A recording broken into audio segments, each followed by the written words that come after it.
be time for you to read the instructions and questions, and you will have a chance to check your work. All the recordings will be played once only, and you will hear a conversation between two people talking about insecticide. First, you have some time to look at questions 1 to 5.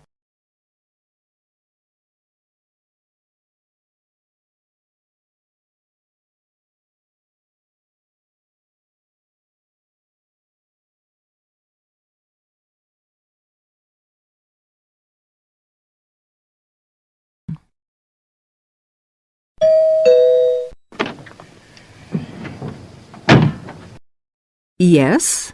Oh, good morning, madam. I'm from Pestaway Market Research. I'm doing consumer research in this area.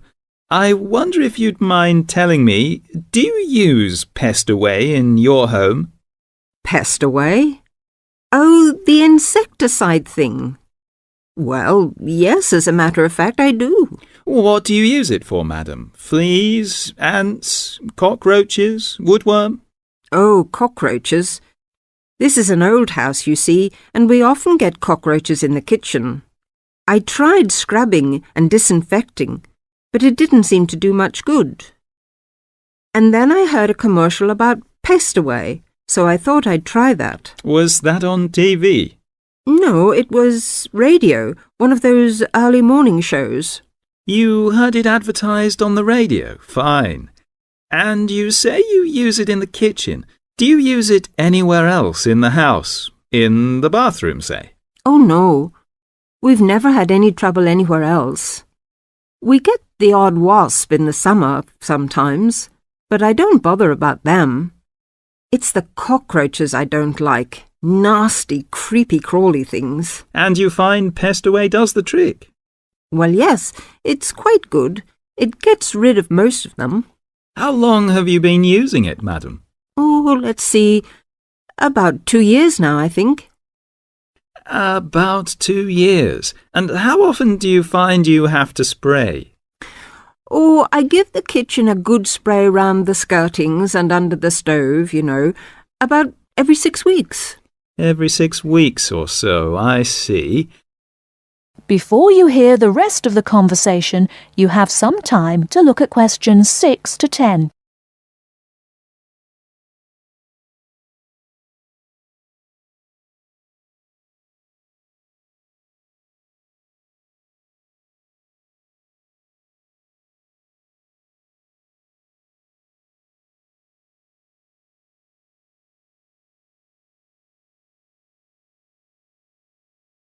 Now listen and answer questions 6 to 10. About every 6 weeks. Every 6 weeks or so, I see. Where do you buy your Pestaway, madam? A supermarket? Chemist? Oh, no. I get it at the little shop at the end of this street. They stock practically everything. It means taking a bus if I want to go to the supermarket. Well, thank you very much, madam. Oh, could I have your name, please? Mrs. Edgerton. Mary Edgerton. That's E-G-E-R-T-O-N. E-G-E-R-T-O-N. And the address?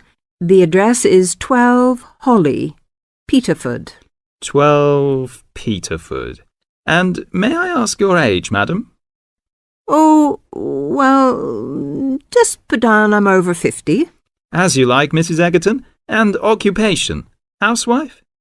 Well, I used to be a telephonist before I married. I had a very good job at the post office, but what with a husband to look after and 4 children to bring up, it doesn't leave you much time, does it? Occupation, housewife. Well, thank you very much for your time, madam. You've been most helpful. That is the end of part 1. You now have half a minute to check your answers.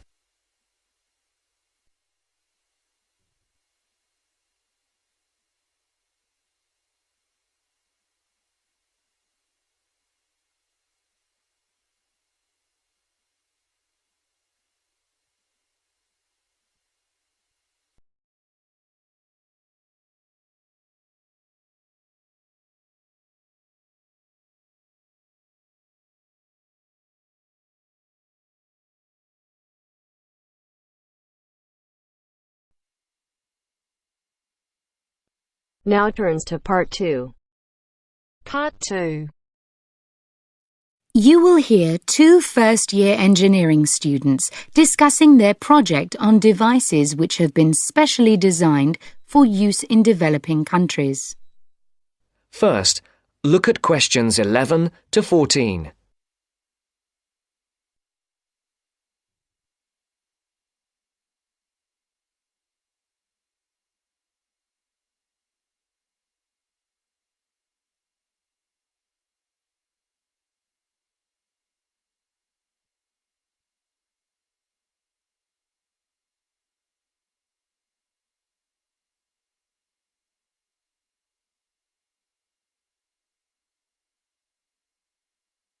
Listen carefully and decide which 4 planned developments are mentioned. Hi, Aileen. Thanks for coming. No problem.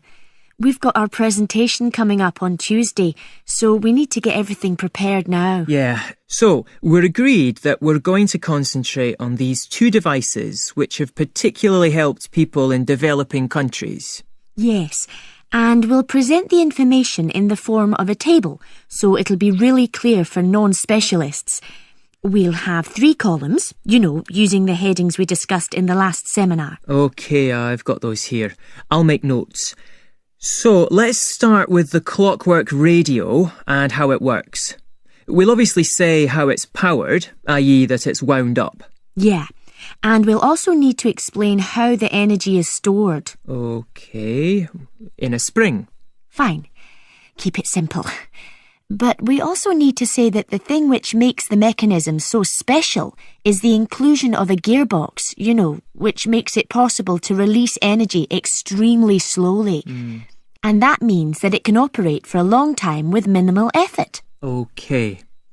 Now, the next section is what are its benefits? I suppose we just need to emphasise that it costs a lot less than radios which use batteries. And if we want to, we can explain that these can cost as much as a week's wages in some parts of the world. Absolutely. And related to that, of course, is the fact that people don't have to depend on buying anything in a store, which in remote rural areas is really important. And then in the developments column, I think the most important thing we need to say is that the combination of the wind-up mechanism with a solar cell means that during the day it runs on the sun's energy, and you only have to wind it up when it's dark, which makes it a much more attractive option. And that's probably that for the radio. Yep.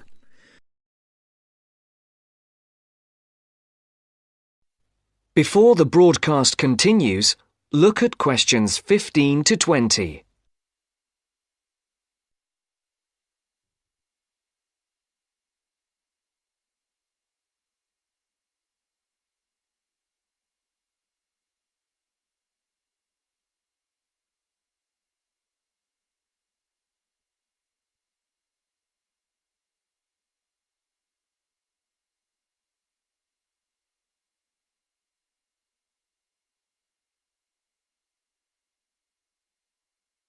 You will now listen to the second part of the talk. So we'll then move on to the solar box cooker. And again, let's keep the description of the mechanism very simple. We need to say that it uses sunlight rather than conventional fuels to cook food. But we also need to explain 2 elements of why it's so efficient. Yeah. The fact that sun's rays enter through a plastic cover. Better call it a lid. I thought it was made of glass. Not according to my research. OK. And then we just say that light is transformed into heat and... Because it has a longer wavelength means that it gets trapped. And so it cooks the food. Good. Right. And then where do we begin on the advantages? There's so many. I suppose we have to begin with the fact that you no longer need to cut down trees, which brings a whole raft of other benefits in its turn. Sure. And related to that, I think we need to say that because dung is no longer needed as a fuel for cooking, it can be used as a fertiliser. Which leads to better harvests. And then there's the fact that there is absolutely no smoke. I was reading somewhere that there's a huge incidence of lung complaints, especially among women and children who have to breathe in smoke from conventional cookers. So that's another plus point. Yep. And then we need to say something about the way cookboxes have been improved. I think we can emphasise the fact that a reflector is often added at an angle to the lid to maximise the amount of light entering. Yes, good point.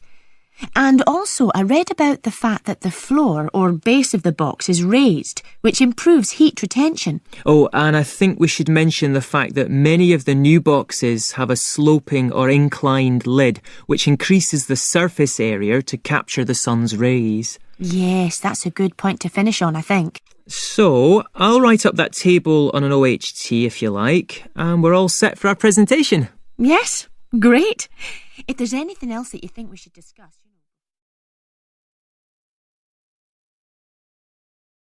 That is the end of part 2. You now have half a minute to check your answers.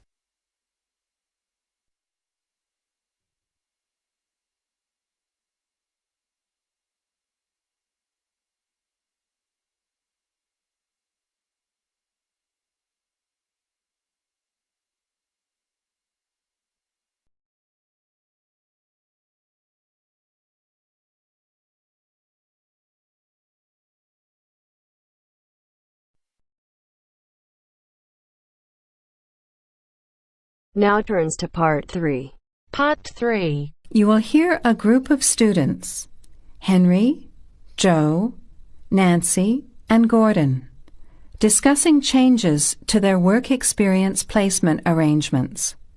First, you have some time to look at questions 21 to 26.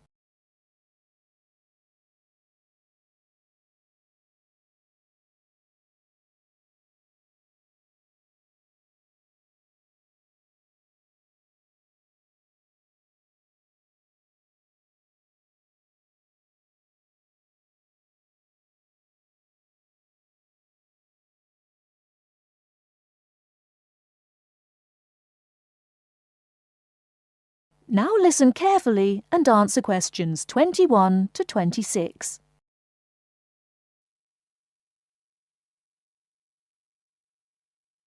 Look, there's the notice that Professor Jones told us he'd be putting up confirming the details of our work experience placements. But I thought that was already arranged. No, he said he'd have to check with the companies that the days we preferred were okay for them. Let's see if any have changed. Teresa's not here today, but her name's first.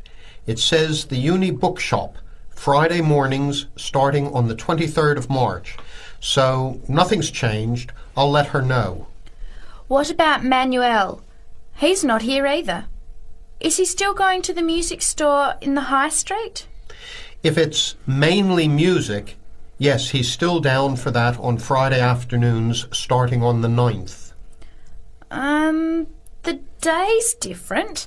It's changed from Tuesday mornings, but that's okay. I'll tell him. He'll really enjoy listening to music all day. Now, where's my name? Henry. Here it is. I'm going to the beauty shop, and I said I preferred Thursday afternoons. Oh, good, that seems okay. And my start date hasn't changed either.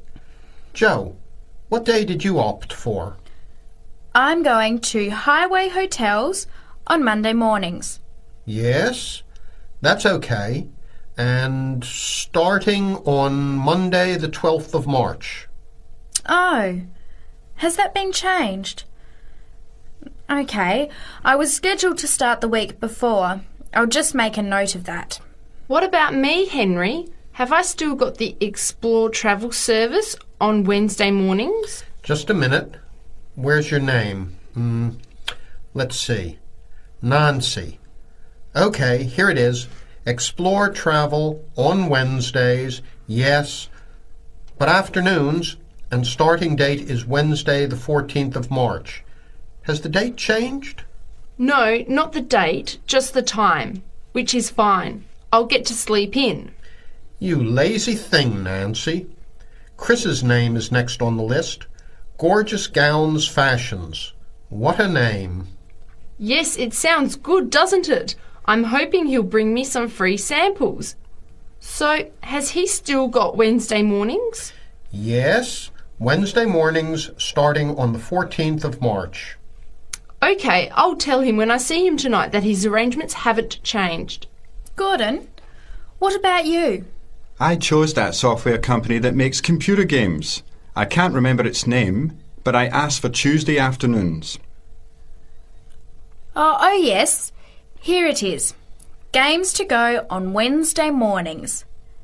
There's a note here saying they have their weekly staff meetings on Tuesday afternoons, so that wouldn't be much use to you. That's why they've changed it to Wednesdays, starting on the 21st of March, so you can see their working setup. OK, I'm glad they've changed it. I don't think I'd want to sit through a meeting every week. Before the conversation continues, you have some time to look at questions 27 to 30.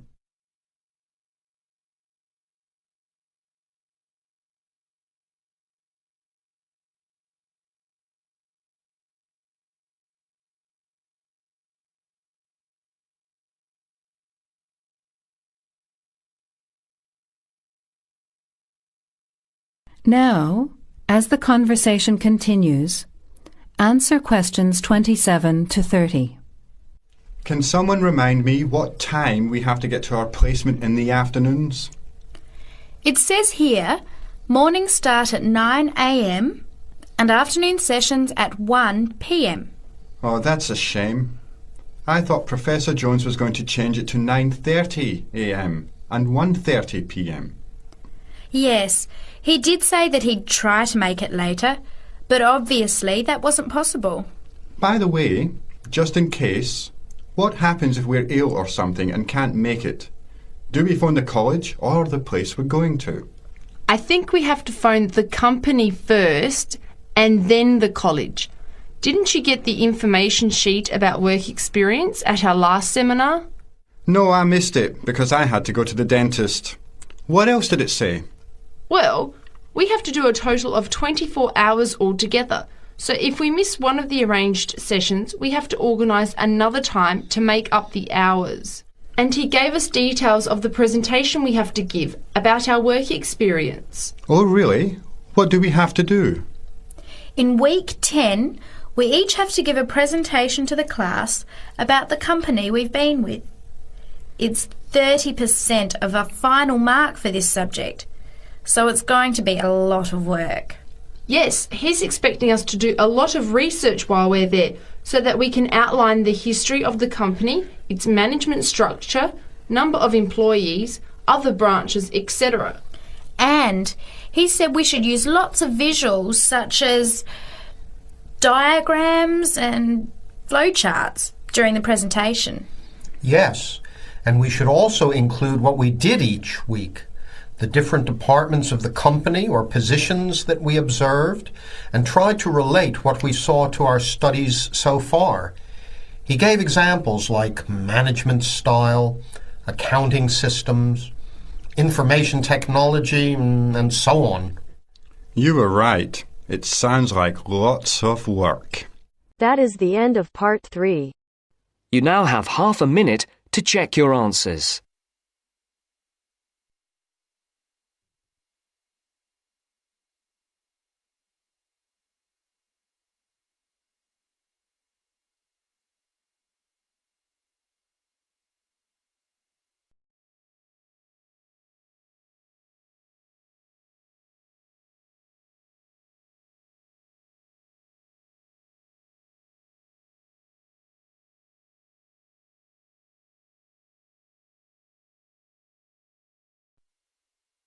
Now turns to part 4. Part 4. You are going to hear a talk given by Jim Allen. He is going to share some of his findings of his research. Now you have some time to look at questions 31 to 40.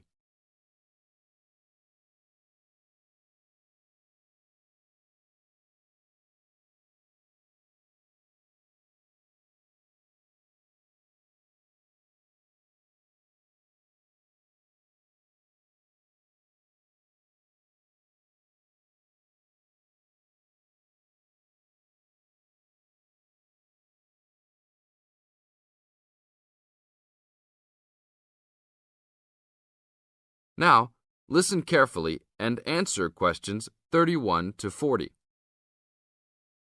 Good morning. Today we'll be hailing from Jim Allen, who will be sharing some of the findings of his research project from last term. Jim. Thanks. Well, to start with, a little bit of background about the project. As you can see, our title is something that is relevant to everybody in this part of the world: water safety. These days, there's a lot more to water safety because of the increasing number and range of boats and other things people use on public waterways. I'd become interested through reports on radio about the number of incidents involving small powerboats and individual watercraft such as jet skis. It seemed to me that because these craft were essentially recreational and didn't require licenses to use, there was very little opportunity to influence the users towards being safety conscious. So, I decided to make this the focus of the project. For the research, we mainly relied upon talking to people, asking them questions in preference to using a written questionnaire. We interviewed a wide range of people at a number of popular swimming locations over 2 consecutive weekends and asked them what they'd observed or experienced themselves. The respondents were both male and female, but the men were just slightly in the majority. We were pleased with their willingness to talk about the subject and all told interviewed 145 people over the 2 weekends. So, what were the findings? As you can see, 86% of people reported having had some type of problem. A surprisingly large percentage, 27%, commented that they had found it necessary to shout at an offending powerboat, but the main type of problem was the deafening sound that some of the boats made. On occasions, this led to swimmers deciding to move to another location. So what strategies did people adopt to ensure their own comfort and safety? Let's have a look at the figures. First, it was noticeable that there were often distinctly different answers between men and women. It was mainly the women, for example, who said they should try to choose places where boats couldn't go, whereas it was usually the men who said you shouldn't have to move if you were there first, so you should shout at them if necessary. Both men and it was women who said you should call the authorities if the situation gets too dangerous or the powerboat drivers are acting irresponsibly. Then, I had thought it would be mainly women, but both sexes made the point that above all, it's important to get children away from any possible danger. Men were very aware that jet skis could be unpredictable in inexperienced hands. They also made the point that it's much safer to have your car nearby and clearly visible to any watercraft if you're swimming in a relatively remote spot. Finally, wearing visible clothing, men didn't think it was quite as important as women, but both gave it a high safety rating. When we asked them what they thought the government should do to help solve the problem,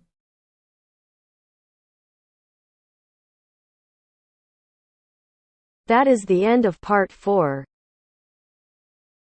You now have half a minute to check your answers.